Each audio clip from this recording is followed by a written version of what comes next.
Hello nurse, welcome back in Studying English with BSA course. With me, Mr. B.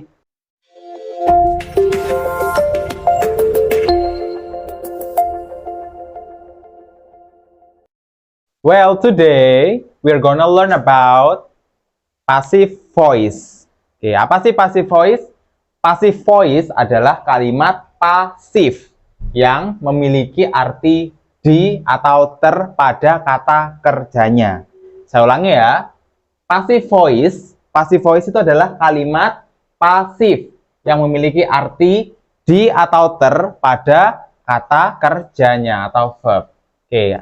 Di sini teman-teman ada yang sudah tahu belum? Apa sih kalimat pasif? Contohnya seperti apa gitu? Oke, saya kasih contoh ya. Oke. Misalnya, saya makan nasi. Ini kalimat aktif, bukan kalimat pasif. Saya makan nasi. Kenapa kok bukan kalimat pasif? Ya iya, karena makannya nggak dikasih kata di atau ter. Jadi masuk kalimat aktif. Oke. Kemudian kalau saya makan nasi diubah jadi kalimat pasif, bagaimana? Oke. Jadi ya tinggal verbnya atau kata kerjanya aja yang dikasih di atau ter. Jadi nasi dimakan saya. Bukan saya dimakan nasi, tapi nasi dimakan saya. Kalau saya dimakan nasi, mustahil ya. Jadi ya nasi dimakan saya. Jadi dibalik seperti itu. Oke, paham dari sini? Saya makan nasi. Itu adalah kalimat aktif. Aktif ya. Kalau diubah jadi pasif gimana? Ya iya, tinggal tambahin di atau ter aja. Nasi dimakan saya. Oke, jadi dalam kalimat pasif itu adalah ada beberapa bentuk tenses yang digunakan. Ada tenses simple present tense, ada tenses present continuous tense, dan kawan-kawan yang lainnya. Oke, tapi di sini dalam kesempatan kali ini kita akan lebih fokus membahas ke tenses yang pasif simple present tense. Oke, jadi gimana rumusnya, Mister? Oke, untuk kalimat positif, jadi ada beberapa kalimat ya. Ada kalimat positif, negatif, dan interrogatif. Kalau untuk kalimat positifnya gimana? Subject plus to be. Oke, to be itu ada apa aja sih? To be itu ada is, am, sama are untuk simple present. Tergantung apa? Tergantung subjeknya. Dan subjek itu bukan hanya tentang I, you, we, they, he, she, it, tapi juga bisa tentang apapun yang posisinya selalu di depan. Misalnya kata benda, nama tempat, dan lain sebagainya.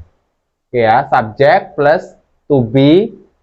Ini tergantung subjeknya apa, to be ini. Kemudian plus past participle atau verb 3. Biasa disebut verb 3 ya. Oke. Untuk negatifnya gimana? Kurang lebih sama dengan yang positif, cuma bedanya itu terletak di not ya. Kalau untuk kalimat negatif tinggal tambahin not yang artinya tidak atau bukan. Jadi subject plus to be plus not plus verb 3. Oke. Untuk interrogatifnya gimana?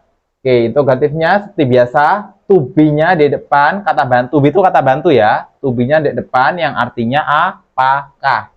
Kalau kata bantu diletakkan di depan artinya apakah, to be ya.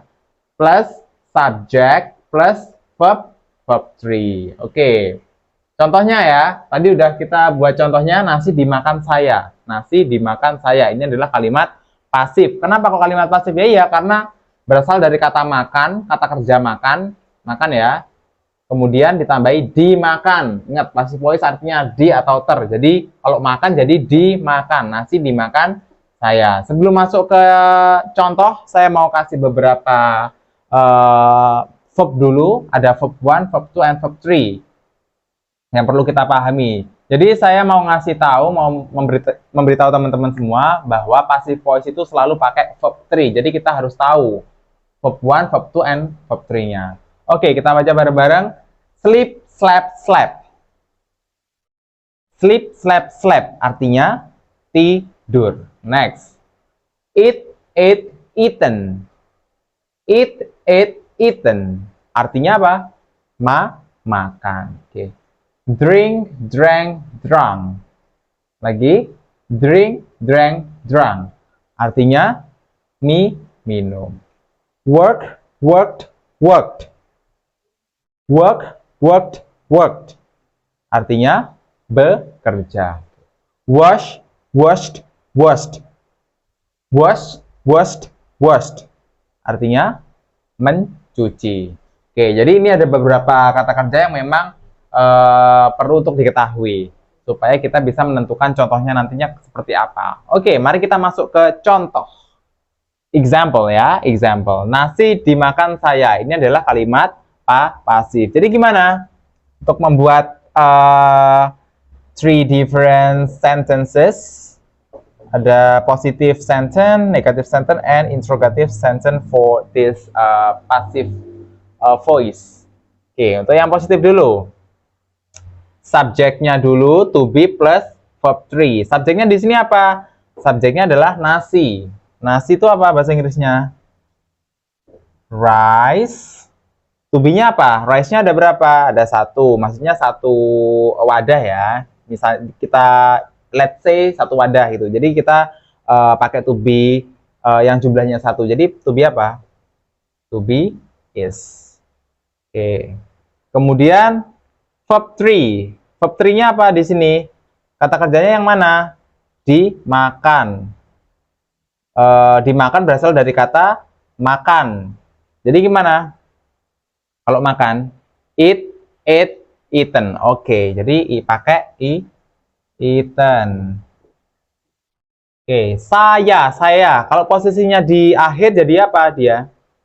Jadi objek. Udah pernah belajar tentang objek kan? Ada objek I, objeknya apa?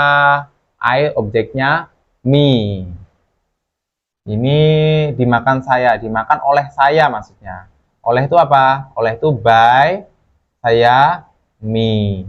Jadi nasi dimakan saya in English is rice is eaten by me. Oke, rice is eaten by me. Nasi dimakan oleh saya, maksudnya seperti itu. Ya, kalau posisinya di belakang itu selalu jadi objek. Ingat ya, jadi objek. Kalau posisinya di depan itu selalu jadi subjek. Kalau yang di belakang jadi objek, saya, objeknya me. Oke. Kemudian negatifnya gimana? Subjek. Subjeknya apa yang tadi? Rice. Kemudian to be, is. Kemudian not, plus verb 3. Eaten by me. Oke. Rice is not eaten by me. Artinya apa? Nasi tidak dimakan saya atau tidak dimakan oleh saya. Oke. Untuk interrogatifnya. Interrogatifnya apanya dulu? To be plus subject plus verb 3. To be-nya apa ini tadi? To be-nya is. Is, subjeknya rice. Verb 3, eaten by me. Is rice eaten by me? Artinya apa? Apakah nasi dimakan saya? Is that simple, right? Mudah kan? Jadi tidak perlu mikir yang panjang-panjang ya, karena ini memang sangat-sangat mudah, apalagi udah ada rumusnya. Sangat-sangat gampang sekali. Well, untuk seperti biasa, Mister akan kasih oleh-oleh untuk teman-teman mungkin yang bisa mengerjakan, langsung dikerjakan aja di rumah ya. Kalau udah tahu jawabannya, silahkan kasih di kolom komentar ya. Jadi soalnya adalah bajuku dicuci ibuku. Jadi gimana untuk kalimat pasif, untuk bahasa Inggrisnya dalam kalimat pasif? Oke, kalau udah tahu jawabannya, silahkan kolom komentar. Thank you for today and see you and goodbye. Thank you.